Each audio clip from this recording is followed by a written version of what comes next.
బంగారం ధర భారీగా తగ్గింది.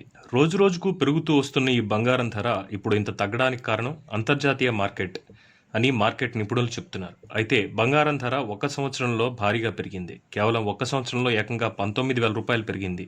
ఇంకా ఇప్పటికీ ఈ బంగారం ధర పెరుగుతూనే వస్తోంది. కానీ నేడు బంగారం ధరలు తగ్గాయి. ఎంత తగ్గినప్పటికీ సామాన్యులకు అందనంత ఎత్తులోనే ఉన్నాయి.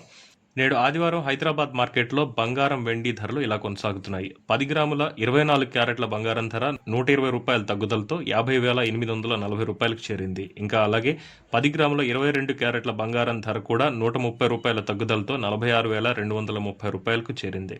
ఇంకా బంగారం ధరలన్నీ భారీగా తగ్గగా వెండి ధర కూడా బంగారం బాటలోనే నడిచింది.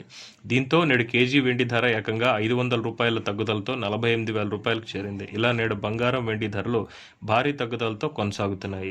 ఇక దేశ రాజధాని ఢిల్లీలోనూ 10 గ్రాముల 24 క్యారెట్ల బంగారం ధర 50,000 రూపాయల వద్ద కొనసాగుతోంది. 10 గ్రాముల 22 క్యారెట్ల బంగారం ధర 47,000 వద్ద కొనసాగుతోంది. ఇక ఆర్థిక రాజధాని ముంబైలో కూడా బంగారం ధరలు, వెండి ధరలు ఇలాగే కొనసాగుతూ వస్తున్నాయి.